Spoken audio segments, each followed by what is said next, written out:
Dans la vieillesse, beaucoup pensent que le plus grand ennemi est la maladie, le manque d'argent ou la solitude. Mais selon Robert Kiyosaki, il existe quelque chose d'encore plus dangereux, le cercle de personnes avec lesquelles vous vivez tous les jours. Les amis pauvres, au sens le plus profond du terme, ne sont pas ceux qui ont peu d'argent, mais ceux qui ont une mentalité de pénurie. Ce sont des personnes qui se plaignent tout le temps, qui voient le monde comme un endroit injuste, qui croient que rien ne peut s'améliorer. Et lorsque vous passez trop de temps avec elles, vous finissez par absorber cette énergie négative sans vous en rendre compte. Kiyosaki enseigne que l'environnement façonne l'esprit, et l'esprit façonne votre portefeuille. Cela signifie que, dans la pratique, les conversations que vous avez, les histoires que vous entendez et les conseils que vous suivez influencent directement vos choix financiers et vos choix de vie. Avec l'âge, cet effet est encore plus fort, car nous avons tendance à répéter nos routines et à côtoyer toujours les mêmes visages. Si ces visages sont empreints de défaitisme, vous commencez à croire qu'il n'y a plus d'issue. Imaginez deux voisins retraités ayant le même revenu mensuel. Le premier passe ses après-midi dans un bar, à écouter des plaintes sur la politique, les dettes et les maladies. Le second décide de s'éloigner de ce cercle et commence à fréquenter des réunions d'investisseurs débutants, des cours de cuisine ou des groupes de marche. En quelques années, le premier sera plus malade, plus fatigué et plus pauvre, tandis que le second aura découvert de nouvelles sources de revenus, des amis inspirants et même des projets qui donnent un sens à sa vie. C'est la différence entre fréquenter des amis pauvres d'esprit et des amis riches d'esprit. Kiyosaki avertit que la véritable pauvreté n'est pas financière, mais mentale. La personne qui refuse d'apprendre, de changer ou de croire en de nouvelles possibilités est, selon lui, la plus dangereuse. Lorsque vous êtes entouré de personnes comme celle-ci, votre propre esprit se referme. Vous cessez de croire au projet, vous perdez le courage d'investir et vous commencez à vivre uniquement en mode survie. Et, comme Kiyosaki le répète dans ses conférences, ceux qui vivent uniquement pour survivre ne construisent jamais de richesse, ni financière ni émotionnelle. Ce poids invisible des amitiés toxiques dans la vieillesse est comme une ancre. Vous essayez de ramer, mais vous ne bougez pas. Combien de personnes âgées connaissez-vous qui passent des heures à ne parler que de leurs frustrations, de leurs maladies et de leurs crises? Ce genre de conversation n'est pas seulement une perte de temps, c'est une perte de vie. Alors que vous pourriez apprendre une nouvelle compétence, créer une source de revenus ou renforcer votre santé, vous êtes pris dans un cycle de lamentation. La question centrale n'est pas de savoir si vos amis ont beaucoup ou peu d'argent. Kiyosaki souligne que la différence réside dans leur façon de voir le monde. Un ami à l'esprit riche peut partir de zéro, mais il parle de solutions, d'opportunités, de nouvelles voies. Un ami à l'esprit pauvre peut avoir une certaine stabilité financière, mais il passe son temps à se plaindre, à critiquer et à démotiver les autres. C'est cette mentalité que vous devez éviter. Dans la vieillesse, ce choix devient encore plus urgent. Après tout, le temps n'est plus infini. Chaque année, chaque mois, chaque jour doit être utilisé à bon escient. Vivre avec des personnes qui renforcent la pénurie, c'est gaspiller son énergie vitale. Vivre avec des personnes qui voient l'abondance, c'est multiplier les possibilités. Kiyosaki dit souvent que la richesse commence dans l'esprit. Et ce principe s'applique de manière absolue à la vie après 50 ans. Ce que vous entendez, répétez et croyez façonne non seulement vos finances, mais aussi votre santé, votre vitalité et votre raison d'être. C'est pourquoi s'éloigner de ses amis pauvres n'est pas un geste d'arrogance, mais d'autoconservation. C'est choisir la liberté plutôt que l'emprisonnement, l'abondance plutôt que la pénurie, la vie plutôt que la survie. C'est là le fondement de notre réflexion. Dans la vieillesse, votre cercle d'amis peut être votre plus grand atout ou votre plus grand passif. Et le choix des personnes que vous garderez à vos côtés déterminera la façon dont vous vivrez les prochaines années. Beaucoup pensent que nous sommes les seuls maîtres de nos choix, mais la science prouve le contraire. Des études en psychologie sociale prouvent qu'environ 70% de nos croyances proviennent du groupe avec lequel nous vivons. Cela signifie que si vos amis croient que l'argent est réservé aux jeunes, qu'après 60 ans, il est trop tard pour commencer quelque chose de nouveau, ou que la retraite n'est qu'une attente de la fin, vous finirez rapidement par penser de même.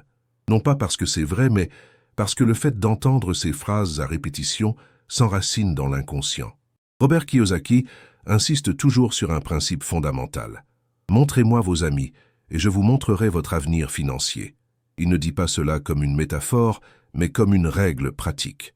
Si vous passez la plupart de votre temps avec des personnes qui se plaignent, blâment les autres et n'assument jamais leurs responsabilités, vous finirez inévitablement par penser et agir de la même manière.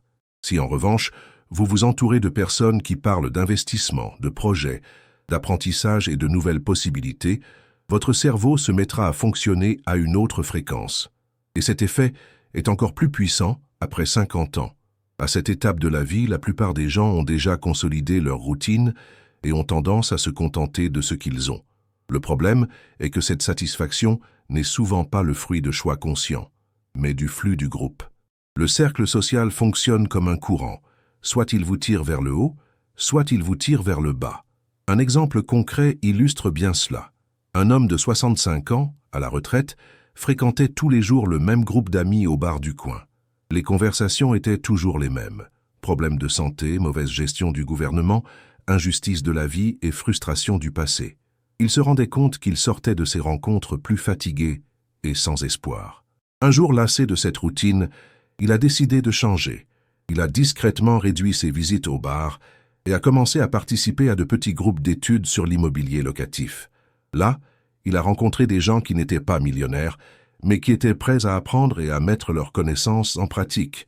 En 10 ans, ses revenus passifs ont dépassé sa retraite officielle. Le secret n'était pas seulement d'apprendre à investir, mais surtout de s'éloigner de ceux qui ne voulaient rien apprendre. Cet exemple montre que le cercle social n'influence pas seulement votre humeur, mais détermine votre vision du monde. Les personnes qui côtoient quotidiennement la négativité ont tendance à croire que l'échec est inévitable. En revanche, celles qui côtoient des personnes qui cherchent des solutions commencent à voir des chemins là où elles ne voyaient auparavant que des obstacles. La neuroscience le confirme. Le cerveau humain possède ce qu'on appelle des neurones miroirs, des cellules qui reproduisent les comportements et les émotions des personnes qui nous entourent. C'est pourquoi un groupe d'amis pessimistes peut vous contaminer d'apathie, et un groupe de personnes enthousiastes peut vous redonner énergie et motivation. Kiyosaki explique que les classes moyennes et pauvres s'entourent souvent de personnes similaires, car cela leur procure un sentiment de confort. Il est plus facile de partager ses plaintes que de relever des défis, mais ce choix a un prix élevé, la stagnation. Le cercle devient une zone de confort collective, où personne ne grandit, mais où tout le monde se sent justifié de ne pas changer. La grande leçon à retenir est donc claire. Si vous voulez prospérer dans votre vieillesse, non seulement financièrement, mais aussi en termes de santé, d'objectifs et de vitalité, vous devez surveiller l'environnement dans lequel vous vous trouvez. Cela ne signifie pas abandonner vos proches, mais plutôt comprendre l'impact invisible qu'ils ont sur vous. Si le groupe vous décourage de vivre, il est temps de revoir votre présence au sein de celui-ci. Kiyosaki dit souvent que les mots que vous entendez chaque jour sont comme des graines. Ils sèment la richesse ou ils sèment la pauvreté. Lorsque vous vous entourez d'amis pauvres d'esprit, la récolte sera maigre. Lorsque vous vous entourez d'amis riches d'esprit, la récolte sera abondante, quel que soit votre âge. En résumé, dans la vieillesse, votre cercle social peut être votre plus grande prison ou votre plus grand levier. La décision de choisir qui reste à vos côtés déterminera si vos prochaines années seront de survie ou de prospérité. Si vous aimez les réflexions comme celle-ci, abonnez-vous à la chaîne et activez les notifications pour ne manquer aucune vidéo. Il est important de faire la différence. Être pauvre en argent peut n'être qu'une phase, mais être pauvre d'esprit est une prison éternelle. Robert Kiyosaki le dit clairement, les classes pauvres et moyennes travaillent pour l'argent, tandis que les riches font travailler l'argent pour eux. Cette phrase ne concerne pas seulement l'argent, mais aussi l'état d'esprit. Un ami pauvre en argent a peut-être connu des circonstances difficiles. Il a perdu son emploi, a souffert de problèmes de santé ou n'a tout simplement pas eu d'opportunité dans sa jeunesse. Mais si cet ami garde l'esprit ouvert, prêt à apprendre et à changer, sa situation peut être temporaire. Il peut encore grandir, recommencer, investir petit à petit, créer de nouvelles sources de revenus ou, au minimum, mener une vie équilibrée et tranquille. Un ami pauvre d'esprit est différent. Il trouvera toujours des excuses pour ne pas bouger. Il dira qu'il est trop tard, qu'il n'a pas l'énergie, que personne de son âge ne fait ça. Il transformera chaque idée en problème, chaque opportunité en risque, chaque conseil en critique. Ce type de personne non seulement ne grandit pas, mais vous empêche de grandir. C'est comme un poids qui tire vers le bas toute tentative de changement. Kiyosaki appelle cela une prison mentale. Pour lui, la véritable pauvreté ne se trouve pas dans le portefeuille, mais dans la tête. Ceux qui croient qu'ils ne peuvent pas changer ont déjà abandonné avant même d'essayer. Et fréquenter ce genre de personnes est dangereux, car cette vision négative de la vie est contagieuse. Un exemple pratique permet de mieux comprendre. Imaginez deux voisines, toutes deux avec la même modeste retraite. La première a décidé d'investir une partie de son argent dans des titres à revenus fixes, puis dans des fonds immobiliers. Elle n'est pas devenue riche du jour au lendemain, mais petit à petit, elle s'est construit une certaine stabilité. De plus, elle a suivi des cours gratuits, lu des ouvrages sur les finances personnelles et discuté avec des personnes qui avaient le même objectif.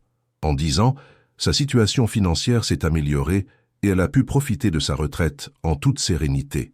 L'autre voisine qui touchait la même retraite suivait un chemin opposé. Elle dépensait pour des choses inutiles, contractait des emprunts sans planification et se plaignait constamment de sa vie. Pour elle, tout était la faute des autres, du gouvernement, de ses enfants, du destin. Elle n'assumait jamais la responsabilité de ses propres choix. Le résultat était prévisible, des dettes, du stress et un sentiment constant d'échec. La différence entre les deux ne résidait pas dans leurs revenus, mais dans leur mentalité. Ce contraste montre l'essence même de l'enseignement de Kiyosaki. Ce n'est pas ce que vous gagnez qui détermine votre prospérité, mais la façon dont vous pensez et dont vous utilisez ce que vous gagnez. Une personne pauvre d'esprit peut gagner à la loterie et tout perdre en peu de temps. Une personne riche d'esprit, en revanche, peut commencer avec peu et se constituer un patrimoine conséquent au fil des ans. Avec l'âge, cette différence devient encore plus cruciale. Après tout, le temps est limité. Ceux qui gardent l'esprit ouvert comprennent qu'il n'est jamais trop tard pour apprendre, pour recommencer ou pour protéger ce qu'ils ont. Ceux qui sont prisonniers de la pauvreté mentale, quant à eux, se referment sur des phrases telles que « à cet âge, ça ne sert plus à rien. Je vais mourir de toute façon. Je n'ai pas la tête à ça. » Ces phrases agissent comme des barrières invisibles, bloquant toute possibilité de changement. Un autre point important est que les personnes pauvres d'esprit ne se sabotent pas seulement elles-mêmes, mais tentent également de saboter les autres. Si vous parlez de créer une entreprise simple, elles vous répondent « ça ne marchera pas ». Si vous envisagez d'apprendre une nouvelle compétence, elles vous répondent « pourquoi perdre ton temps maintenant ?» En riant ou en critiquant vos idées, elles renforcent la peur et le doute en vous. C'est pourquoi Kiyosaki recommande la prudence. S'éloigner n'est pas de l'égoïsme, c'est de l'instinct de conservation. Au fond, ce qui distingue les pauvres en argent des pauvres d'esprit, c'est la capacité de voir au-delà du présent. Les premiers comprennent qu'ils peuvent construire quelque chose de différent. Les seconds ont déjà renoncé à y croire. C'est pourquoi il est si précieux de côtoyer des personnes riches d'esprit. Elles vous rappellent qu'il existe toujours des moyens, même modestes, d'améliorer votre vie. En résumé, la pauvreté financière peut être temporaire, mais la pauvreté mentale est permanente.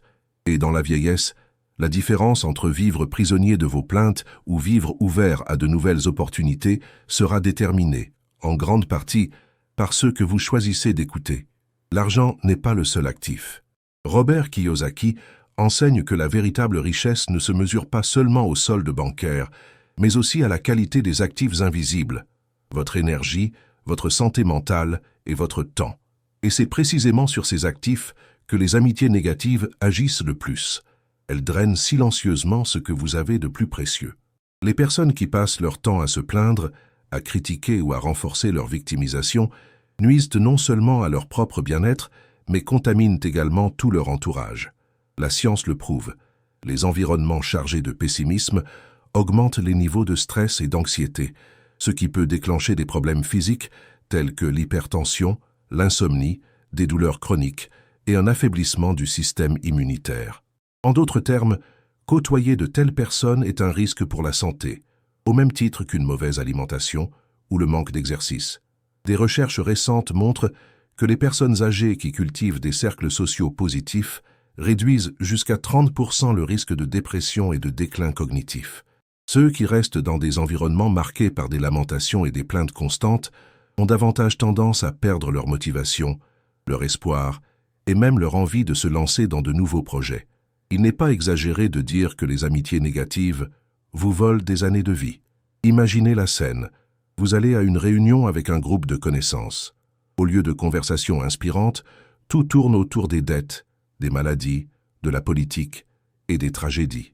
Vous rentrez chez vous plus lourd qu'à votre départ, vous vous sentez épuisé. Au début, vous ne le remarquez peut-être pas, mais la répétition de ce schéma sape votre vitalité.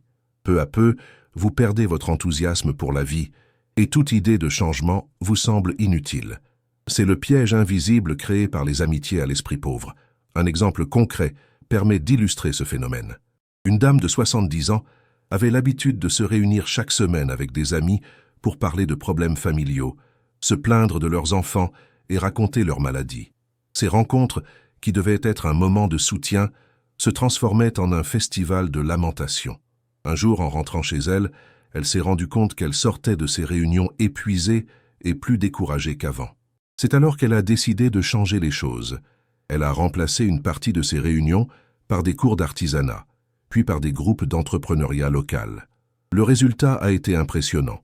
Son humeur s'est améliorée, son estime de soi a augmenté et en prime, elle a découvert une source de revenus supplémentaires en vendant ses créations. La transformation n'a pas été seulement financière, mais aussi émotionnelle.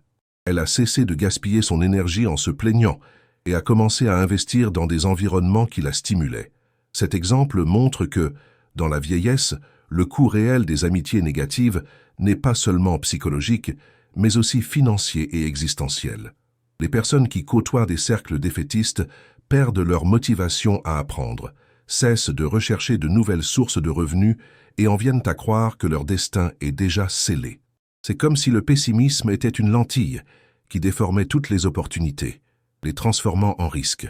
Kiyosaki dit souvent que « les riches parlent d'idées, les pauvres parlent de problèmes ». Cette phrase, adaptée à la vieillesse, prend encore plus de sens. Si vos rencontres sociales tournent autour d'idées, de solutions et de nouvelles expériences, vous en ressortirez plein d'énergie. Mais si elles tournent uniquement autour de plaintes, vous perdrez votre force vitale. Il convient de rappeler que le cerveau humain apprend par répétition. Entendre constamment des phrases négatives telles que « cela ne marchera jamais » ou « la vie après 60 ans n'est qu'une attente de la fin » crée un schéma mental que, tôt ou tard, vous intégrez. C'est là la véritable contamination silencieuse. La grande réflexion à mener est donc la suivante. Quels sont les coûts invisibles que vous payez pour les amitiés que vous entretenez? Ils n'apparaissent peut-être pas sur votre relevé bancaire, mais ils se reflètent dans votre niveau d'énergie, votre humeur et même votre santé physique. Remplacer les cercles toxiques par des environnements positifs n'est pas seulement un choix social, c'est une décision de survie et de prospérité. En résumé, les amitiés négatives coûtent cher. Elles vous coûtent votre paix, votre vitalité, votre espoir et même votre indépendance financière. La bonne nouvelle, c'est que, tout comme la dame de l'exemple, n'importe qui peut choisir de changer. Il suffit de décider d'investir dans des groupes qui parlent de solutions, d'apprentissage et de nouvelles possibilités. Après tout, dans la vieillesse, chaque goutte d'énergie est un atout précieux et vous ne pouvez pas vous permettre de la gaspiller. Après avoir compris le poids des amitiés négatives, il est important de regarder de l'autre côté. Qui sont les amis que Kiyosaki qualifierait de riches d'esprit? Ils n'ont pas besoin d'être millionnaires ni de vivre dans des manoirs. Ce qui les différencie, ce n'est pas la taille de leur compte en banque, mais leur façon d'aborder la vie. Pour Kiyosaki, les amis riches d'esprit sont ceux qui accordent de l'importance à l'apprentissage continu. Ils savent que l'esprit n'a pas de date d'expiration et qu'il est toujours possible d'apprendre quelque chose de nouveau, que ce soit un cours en ligne, une lecture ou une compétence pratique. Alors que beaucoup se contentent de l'idée qu'ils savent déjà tout, ces personnes ont la curiosité et l'humilité nécessaires pour reconnaître que le monde est en constante évolution. Une autre caractéristique est qu'ils parlent de solutions, pas de problèmes. Alors que les amis pauvres d'esprit se concentrent sur tout ce qui a mal tourné, les amis riches d'esprit cherchent des alternatives. En cas de crise économique, ils se demandent où se trouve l'opportunité. Si leur santé présente des limites, ils réfléchissent « Comment puis-je adapter ma routine pour mieux vivre ?» Cette concentration sur les solutions crée un environnement d'énergie positive, dans lequel les difficultés ne disparaissent pas, mais se transforment en défis surmontables. Les amis riches d'esprit encouragent également l'indépendance, et non la dépendance. Au lieu de renforcer l'idée que l'on doit toujours être soutenu par ses enfants, le gouvernement ou la chance, ils encouragent chacun à trouver des moyens de rester actifs, utiles et productifs. Cette indépendance ne doit pas nécessairement être financière. Elle peut être émotionnelle, sociale ou même spirituelle. Un ami riche d'esprit vous rappelle que vous êtes toujours capable de décider, de créer et de contribuer, même après 60, 70 ou 80 ans. Et peut-être plus important encore, ils considèrent la vieillesse comme un temps de liberté et non de déclin. Pour eux, la retraite n'est pas synonyme d'attente de la fin, mais de temps pour explorer de nouvelles passions, créer de petites entreprises, voyager, étudier, enseigner ou simplement vivre avec un but. Cette vision transforme chaque rencontre en une source d'inspiration, plutôt qu'en un cycle de lamentation. Un exemple concret aide à visualiser cela. Un groupe de retraités, tous issus de la classe moyenne, a décidé de se réunir pour former une petite société. Chacun a contribué avec une partie de ses économies pour acheter des terrains bon marché dans des zones en pleine croissance. Ils les ont revendus avec profit et ont réinvesti. Aucun d'entre eux n'était millionnaire, mais ensemble, ils ont créé des actifs qui leur ont assuré un revenu supplémentaire régulier. Ce revenu a permis de financer des voyages, des fêtes de famille et la tranquillité d'esprit de ne pas dépendre uniquement de la retraite publique. Plus que de l'argent, ils ont créé un réseau d'amitié basé sur l'apprentissage, l'encouragement mutuel et les réalisations partagées. Le contraste est clair. Alors que certains attendent la fin, passifs face à la vie, d'autres utilisent la vieillesse comme une plateforme pour recommencer à zéro. Les amis riches d'esprit montrent que le temps est un atout puissant, à condition de l'utiliser intelligemment. Kiyosaki insiste toujours sur le fait que les riches achètent des actifs, les pauvres achètent des passifs. Transposé au domaine des amitiés, on peut dire que les riches d'esprit construisent des relations qui génèrent de l'énergie, de l'apprentissage et de la croissance, tandis que les pauvres d'esprit cultivent des relations qui génèrent des dettes émotionnelles et de l'épuisement. Ce type d'amitié enseigne également par l'exemple. Voir quelqu'un du même âge apprendre à investir, créer une petite entreprise ou simplement cultiver des habitudes saines est un rappel silencieux que vous pouvez aussi le faire. L'influence positive est aussi puissante que l'influence négative, mais dans ce cas, au lieu de vous vider de votre énergie, elle vous stimule. Un autre détail important est que les amis riches d'esprit ne mesurent pas le succès uniquement en chiffres. Ils comprennent que la richesse, c'est aussi la santé, le temps de qualité, les bonnes conversations et les projets qui apportent de la joie. Ils montrent que la vieillesse peut être vécue avec dignité, enthousiasme et même audace, à condition d'avoir un état d'esprit orienté vers la croissance. En résumé, les amis riches d'esprit font quelque chose d'essentiellement différent. Ils transforment la vieillesse en opportunité et non en condamnation. Être à leur côté, c'est investir dans la vitalité, l'espoir et le sens de la vie. Dans la pratique, ils prouvent que l'âge n'est pas une limite, mais simplement un nouveau point de départ. Jusqu'ici, nous avons parlé de l'impact des amitiés négatives et de la valeur des amitiés riches d'esprit. Mais une question inévitable se pose. Comment reconnaître dans la pratique les amis qui freinent votre vie et limitent vos possibilités de croissance? Souvent, ces personnes sont si proches que vous ne réalisez pas à quel point elles limitent votre vision du monde. Le premier signe est le sujet récurrent des conversations. Les amis pauvres d'esprit semblent incapables de parler de solutions ou d'opportunités. À chaque rencontre, les thèmes sont les mêmes. Tragédie, dette, maladie, critiques envers les autres.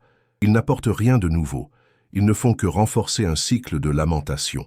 Vivre avec eux signifie avoir l'esprit constamment exposé au pessimisme. Le deuxième signe réside dans leur réaction à vos projets. Chaque fois que vous partagez une idée, ils la découragent rapidement. Si vous parlez d'étudier quelque chose de nouveau, vous entendez « Pourquoi étudier maintenant à cet âge ?»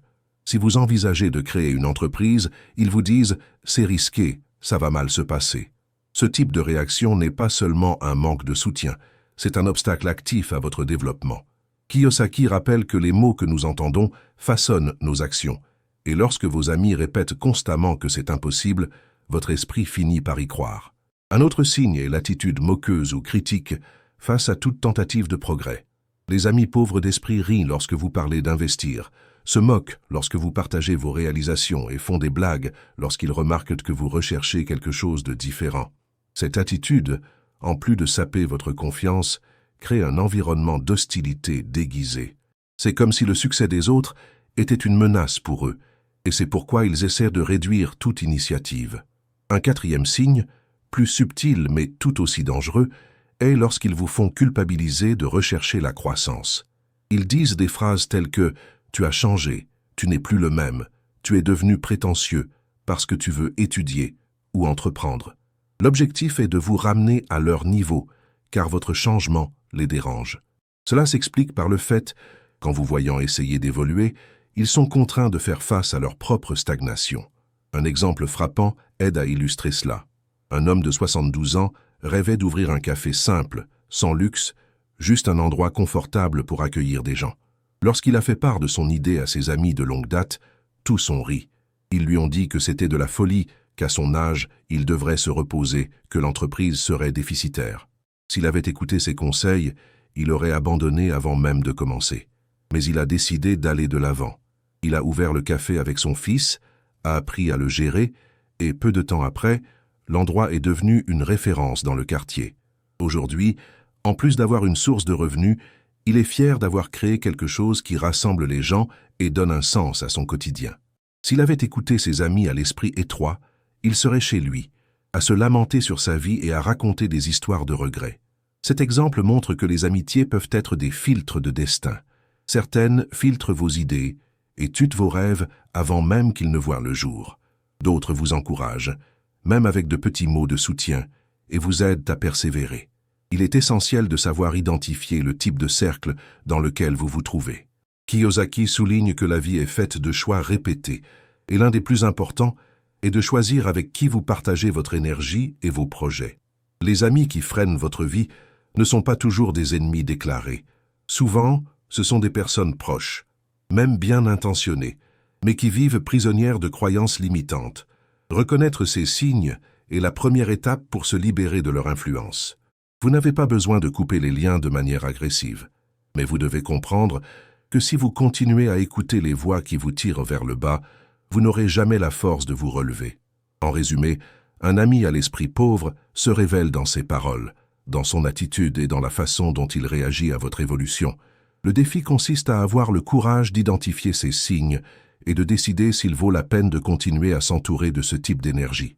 Avec l'âge, chaque décision pèse davantage, et entretenir des amitiés qui bloquent votre progression peut vous coûter votre liberté émotionnelle, financière et spirituelle. Lorsque nous parlons de s'éloigner des amis à l'esprit pauvre, beaucoup pensent immédiatement à une rupture, à des discussions ou à des confrontations directes. Mais en réalité, s'éloigner ne signifie pas se disputer. Au contraire, un éloignement intelligent se fait avec subtilité, respect et fermeté, sans créer d'inimitié inutile. Robert Kiyosaki insiste souvent sur le fait que la vie financière et émotionnelle exige de la discipline, et qu'une partie de cette discipline consiste à choisir où vous investissez votre temps et votre énergie. La première stratégie consiste à réduire progressivement les contacts. Il n'est pas nécessaire de couper les ponts du jour au lendemain. Il suffit de commencer à dire « non » aux invitations qui étaient auparavant automatiques. Si vous étiez auparavant disponible toute la semaine, passez à une fois par mois. Ce changement ne provoque pas de choc immédiat, mais montre progressivement que vos priorités ont changé. Le retrait progressif est efficace car il évite les confrontations directes et vous donne la possibilité de vous adapter à votre nouveau cercle social. La deuxième stratégie consiste à remplacer les rencontres dans des environnements négatifs par des alternatives saines. Si vous aviez l'habitude de passer des heures dans les bars à écouter des plaintes, remplacez-les par des promenades en plein air, des cours de gym, des groupes de lecture ou des conférences. Ce simple changement modifie déjà l'énergie de votre quotidien. De plus, lorsque quelqu'un vous invite dans votre ancien environnement, vous avez une réponse toute prête et sincère. « Je ne peux pas. J'ai déjà un autre engagement. » Peu à peu, les invitations diminuent et la transition devient naturelle. La troisième stratégie consiste à répondre avec fermeté, mais sans agressivité. Les amis à l'esprit étroit peuvent insister, faire des blagues ou même essayer de vous culpabiliser. C'est à ce moment-là que la clarté est essentielle. Des phrases telles que « je suis dans une autre phase » ou « je préfère occuper mon temps autrement » sont directes, mais respectueuses. Elles transmettent votre décision sans laisser place à des discussions interminables. Le secret réside dans le ton. Ne vous justifiez pas trop, ne vous excusez pas d'avoir changé et n'entrez pas dans des débats sur qui a raison. Vous n'avez pas besoin de convaincre qui que ce soit, mais simplement de vivre en accord avec vos nouveaux choix. Un exemple concret illustre bien cette idée.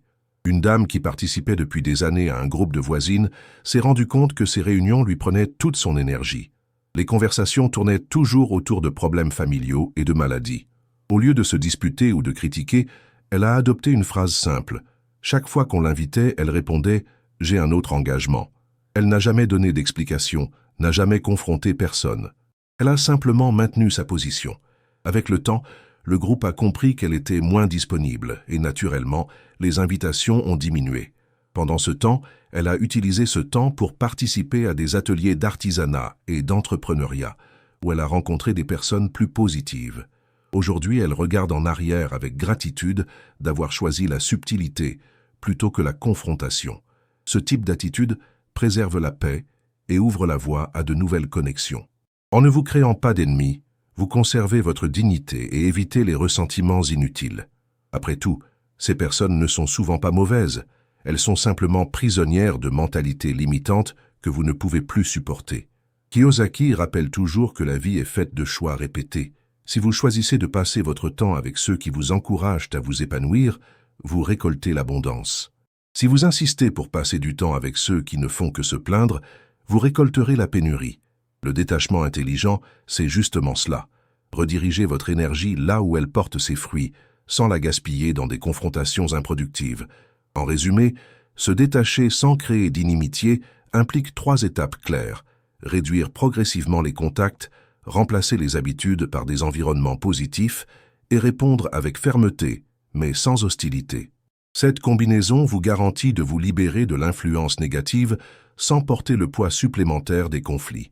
Après tout, la vieillesse doit être une phase de légèreté, et non de batailles inutiles. Éloignez-vous des pauvres d'esprit, mais ne vous arrêtez pas là. L'éloignement en soi ne crée qu'un vide. La prochaine étape consiste à remplir cet espace avec quelque chose de mieux, un cercle de prospérité. Robert Kiyosaki insiste toujours sur le fait que la richesse ne se construit pas dans l'isolement, mais en côtoyant des personnes qui partagent la même mentalité de croissance. Tout comme les amitiés négatives vous tirent vers le bas, les amitiés positives agissent comme des leviers qui vous propulsent vers le haut. Construire ce nouveau cercle peut sembler difficile après 50 ans, mais en réalité, c'est plus accessible que jamais. Il existe de nombreuses façons d'entrer en contact avec des personnes qui pensent différemment et qui peuvent vous inspirer. Les groupes de lecture, par exemple, vous permettent de discuter d'idées, de découvrir de nouvelles perspectives et de rester intellectuellement actif. Les associations locales ou communautaires offrent également un environnement propice à l'échange d'expériences, que ce soit dans le domaine social, culturel ou même sportif. Les clubs d'investissement constituent une autre possibilité.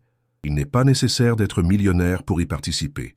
Souvent, ces clubs sont formés de personnes ordinaires qui se réunissent pour apprendre, partager les risques et échanger des stratégies. Ce type de rencontre vous enseigne non seulement des concepts financiers pratiques, mais vous permet également de vous entourer d'une mentalité proactive, celle de personnes qui ne se plaignent pas du système, mais qui cherchent à comprendre son fonctionnement afin d'en tirer profit. De plus, à l'ère numérique, les communautés en ligne offrent un accès à des personnes du monde entier. Les forums, les groupes d'études virtuels, les plateformes de cours et les réseaux sociaux spécialisés vous permettent d'entrer en contact avec des personnes qui partagent la même quête de connaissance et d'indépendance. S'il était auparavant difficile de trouver des personnes ayant un état d'esprit prospère, il suffit aujourd'hui de quelques clics pour en découvrir des centaines. Un exemple concret illustre bien ce changement. Un homme de 68 ans, à la retraite, a décidé de rejoindre un groupe en ligne d'investisseurs débutants dans les crypto-monnaies. Il n'avait aucune expérience préalable et s'est lancé avec la crainte de ne pas comprendre les concepts. Peu à peu, il a appris à diversifier ses investissements, à protéger son patrimoine et à identifier les opportunités. Il n'est pas devenu millionnaire, mais il a gagné quelque chose de plus important, la confiance et un but. Il a commencé à être fier d'être à jour et capable de prendre des décisions éclairées, sans dépendre des conseils de personnes négatives qui ne parlaient que d'échecs. Cet exemple montre que le véritable gain n'est pas seulement financier, mais aussi psychologique et social. En vous entourant de personnes riches d'esprit, vous commencez à voir le monde avec un regard différent. Au lieu de l'imitation, vous voyez des possibilités.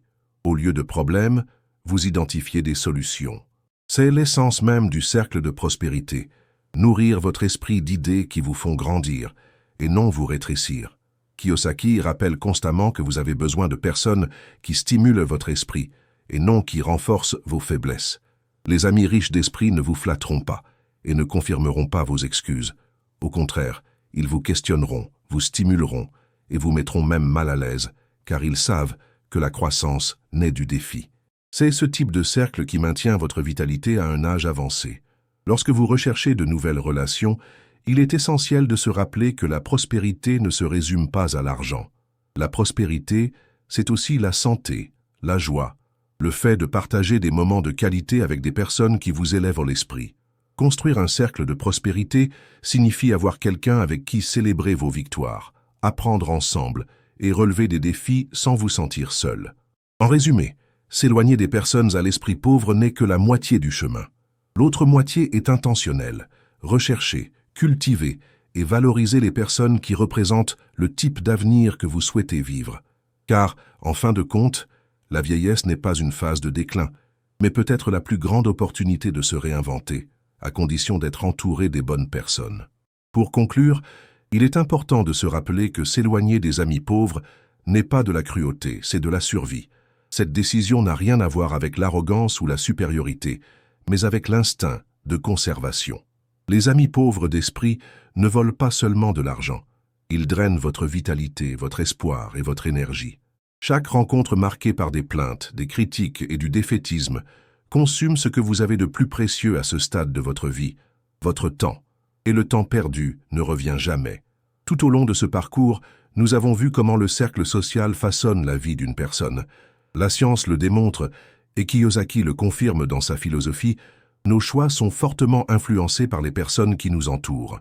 Peu importe que vous ayez 30, 50 ou 80 ans, si vous vivez entouré de personnes qui croient en la rareté, vous serez amené à vivre de manière limitée.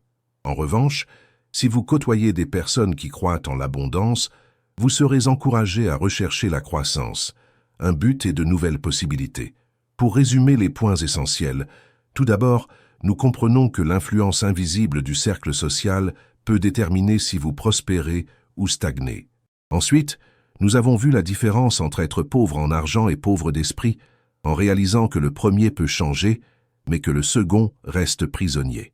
Nous avons également exploré le coût émotionnel des amitiés négatives, qui ne se limite pas à la santé mentale, mais a également un impact sur la santé physique et financière.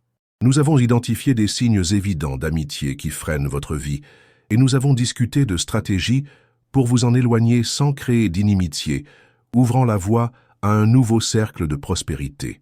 Tout cela converge vers une idée simple mais puissante. La vieillesse n'est pas une fin, mais un terrain fertile pour de nouveaux départs. Mais pour en récolter les fruits, vous devez être entouré de personnes qui cultivent de bonnes graines. Robert Kiyosaki résume ce principe en une phrase courte et pertinente. La richesse commence dans l'esprit. Et dans la vieillesse, cette vérité devient encore plus urgente, car à ce moment de la vie, chaque décision pèse davantage, chaque choix a des conséquences directes, et chaque influence façonne votre avenir immédiat. Il n'y a plus autant de place pour gaspiller des décennies avec ceux qui ne veulent pas grandir. Vous avez donc un choix important à faire. Voulez-vous vivre entouré de personnes qui vous tirent vers le bas, ou vous entourer de celles qui vous montrent qu'il y a encore beaucoup à conquérir? Cette décision ne dépend ni du gouvernement, ni de la retraite, ni de la famille. Elle dépend de vous. Imaginez un instant deux trajectoires possibles. Dans le premier scénario, vous continuez à être entouré d'amis qui se plaignent, qui se moquent de vos rêves et qui découragent toute tentative de changement. Résultat, les années à venir seront consacrées à la survie, marquées par la frustration et les regrets. Dans le deuxième scénario, vous décidez de vous éloigner et même si cela fait mal au début, vous commencez à vous lier avec des personnes qui parlent d'apprentissage, de projets, d'investissement, de voyage, de santé et de réalisation. Résultat, les années à venir deviennent une phase d'expansion où chaque matin apporte une nouvelle raison de se réveiller avec énergie. La vieillesse peut être votre plus grand atout ou votre plus grand passif. Un atout, lorsque vous l'utilisez pour cultiver la liberté, l'apprentissage et des relations saines. Un passif, lorsque vous la remettez entre les mains d'amis à l'esprit étroit, qui transforment chaque jour en un fardeau. En fin de compte, la différence entre les deux scénarios ne réside pas dans l'argent, mais dans les personnes qui vous accompagnent. Faites donc un choix conscient. Éloignez-vous de ce qui vous épuise et rapprochez-vous de ce qui vous inspire. Protégez votre esprit comme vous protégez votre santé et vos finances. Investissez dans des personnes qui vous poussent à vous dépasser, car c'est à leur côté que la vieillesse cesse d'être synonyme de fin et devient, en fait, la phase la plus libre de la vie. Si cette réflexion vous a plu, aimez la vidéo, abonnez-vous à la chaîne et activez les notifications pour recevoir d'autres réflexions comme celle-ci. Ainsi, vous ne manquerez aucun nouveau contenu. Portez-vous bien et à bientôt.